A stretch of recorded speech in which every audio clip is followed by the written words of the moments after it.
Alright. Yan pala yung summary. Simple lang ang ating message. Okay? Today's message is Genesis 18 and 19. So what happened? Afterwards, it's a really good story, so I would encourage everyone to read talaga. Dire-diretso tayo. Para tayo manonood ng telenovela, pero true story. And guys, kasama tayo sa story. Yes? This is what happened to the people in the past. And now, if somebody would write a Bible, we are part of that Bible. You know that? So let's read and learn from what happened in the past. What does this story tell us about God and ourselves? Okay? Ito yung gusto kong i-message sa umaga nito. Ano ang sinasabi ng mga kwentong ito tungkol sa Panginoon, kung sino siya, at sino tayo sa Kanya? Are you ready? Number 1, Genesis 18, 1 to 15. Basahin natin. You have your Bibles? Yes. Okay. Genesis 18, 1 to 15. Maiksi lang yan. Just that part. Sino po ang pwedeng magbasa sa Tagalog? Kasi I have an English Bible. Can I have a microphone? Okay, sino po ang pwedeng magbasa? Thank you. This is just a little part of the story. Okay, hindi ko nababasahin yung buong kwento. Habang nag-iisip kayo, isa-summarize ko in case hindi nyo nabasa. Okay, nagkaroon ng 3 bisita si Abraham, correct? Okay, there was a big tree. Kung sa malaking puno, may dumating na 3 bisita, winelcome niya, dahil alam niya ng mga messengers of God. Pinakain niya yung mga bisita. And the visitors had a message. And they told Abraham, at this same time next year, your wife will have a son. At ito naman ang reaction ni Sarah. Sino po ang pwedeng magbasa? Come on, go Marvin. Nakita mo kung sino may Tagalog Bible. Sino po may Tagalog Bible, please? May I ask you to read?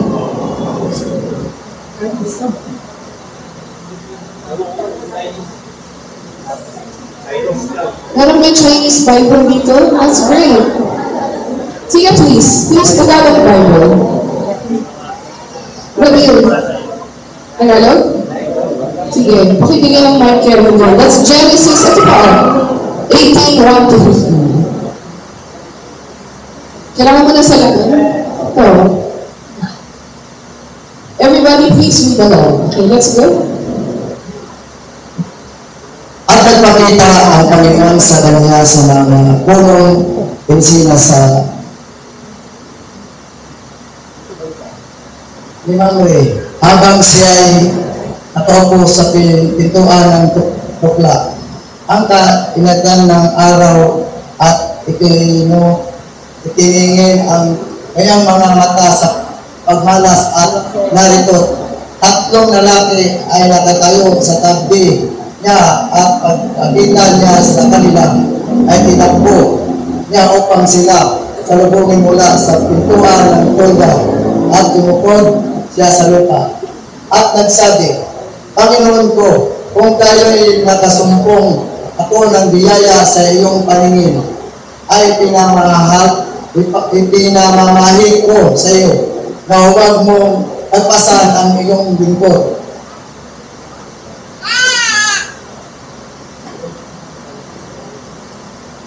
Itulot mong dalahan kayo rito ng kaunting tubig at maghugas kayo ng inyong mga paa at pahinga kayo sa lilim ng kahoy at magdadala ako ng isang subong tinapay at inyong palakasin ang inyong puso at pagkatapos ay isipagtuloy kayo lamang kayo'y naparito sa inyong lingkod at nagsipagsabi, mangyari ang iyon sa iyong sinabi. At si Abraham ay madaling nagpasa tudan ni Sarah at sinabi, Maganda ka agad ng 3 takal ng mainam na harina iyong kapayin at gawin mo mga munting tinapay. At tumakbo si Abraham sa bakahan at nagdala ng isang bata at mabuting buya at ibinigay sa alipin at siya ay nagpadali upang lutuin. At siya kumuha ng mantikilya at ng gatas at ng gayong niluto niya at pinahain sa harapan nila at siya ay tumayo sa siping nila sa lilim ng punong kahoy at sila ay nagsikain. At ang pangako sa mga panganganak at inulit. At sinabi nila sa kanya, saan naroon si Sarah na iyong asawa? At sinabi niya, narito, nasa tulda. At sinabi niya, walang salang di ako babalik sa iyo sa ganitong panahon ng taong darating. At narito si Sarah na iyong asawa ay magkakaanak ng isang lalaki. At narinig ni Sarah sa pintuan ng tulda na nasa lingkod niya. Si Abraham at si Sarah na matatanda na at lipas na sa panahon. At ilan na si Sarah ng kaugalian ng mga babae. At nagtawa si Sarah sa kanyang sarili na sinasabi, pagkatapos na ako'y tumanda at magtatanong, ako lang kaligayahan at matanda na rin pati Panginoon ako. At sinabi ng Panginoon kay Abraham, bakit tumawa si Sarah? Nagsasabi, tunay kayang ako'y mga anak na matanda na ako. May anumang bagay kayang napakahirap sa Panginoon. Sa tadhanang panahon ay babalik ako sa iyo.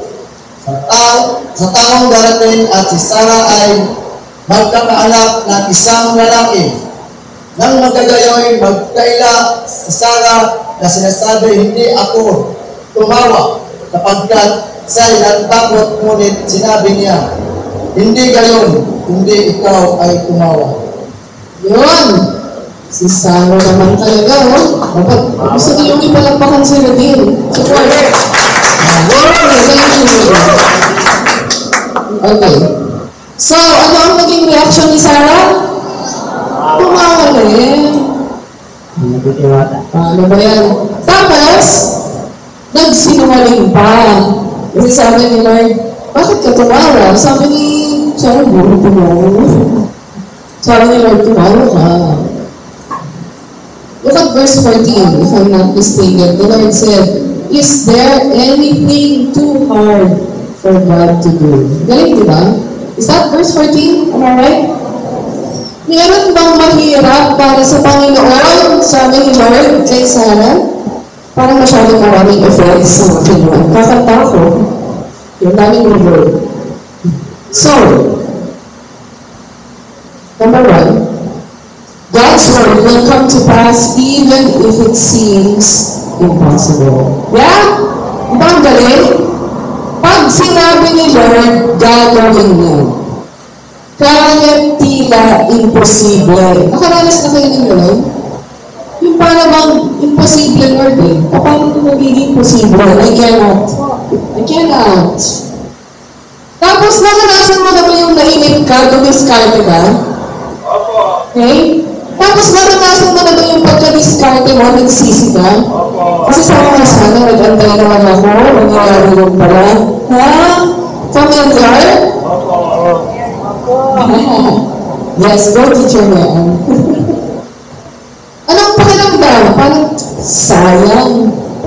Sana nakinig mo lang ako kay Lord. Okay guys, listen to me, listen to your mother. This is why it's important to know God's word by heart. Really. Because everything in this book is true. Talaga. But you know what? It is God who will transform us. Okay? It is God. The book is our guide, but it is really our God who will transform us. And yung faith natin, kung feeling nyo kulang, humingi kayo.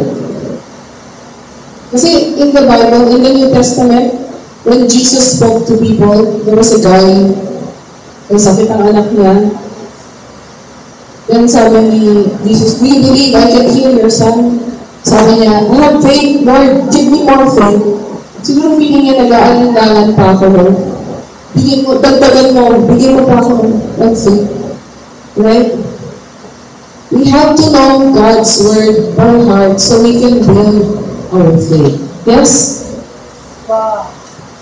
I was chatting with Pastor Mark the other day, and he said, one day, this Bible, na nakapapel, it might disappear.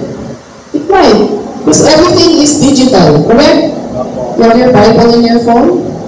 The reason why we discourage reading Bible in the phone, kasi hindi na-retain. Mas na-retain yan if you read it on paper. That's a scientific fact. The scrolling doesn't help you retain. Okay? So, ako pang emergency ko lang yung Bible. Yung phone. And what will happen if all the hard copies disappear and then dumating yung Antichrist, i-delete niya lahat ng soft copy ng Bible? Ano mangyayari? Imagine mo, wala lang Bible sa mundo, wala lang. Ano mangyayari? If you have the Word of God in your heart, in your mind, tapos sinasa buhay mo, then you are living out the Bible in your life. Yeah? And that's what us, tayo, the people of God, that's what we should be.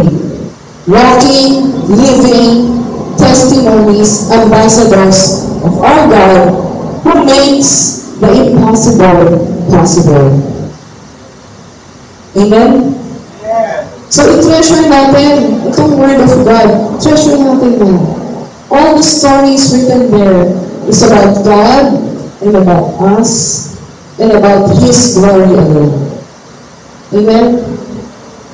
God can make the impossible possible. Let's read it together. Matutupad ang sinasabi ng Diyos kahit tila imposible. That's why kailangan, alam natin, God, ano bang sinabi mo? Sabi ni God sa Matthew 6:33, seek first the kingdom of God and His righteousness, and all these things, sabihin niyo all. These things will be added unto you.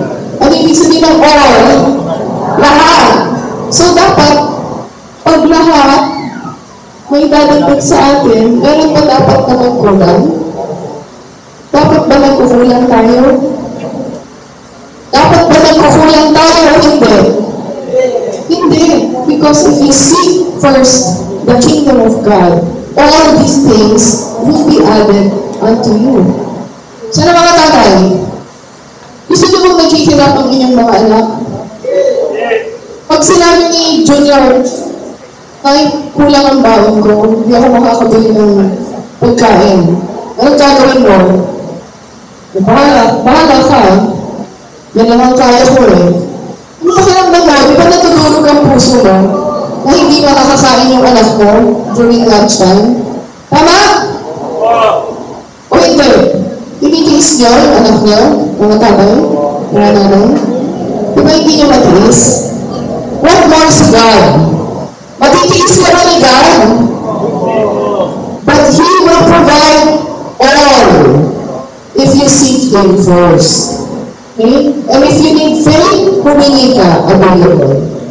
Matutupad ang sinasabi ng Diyos kahit tila imposible. Kaya kailangan, alam natin yan, mag-post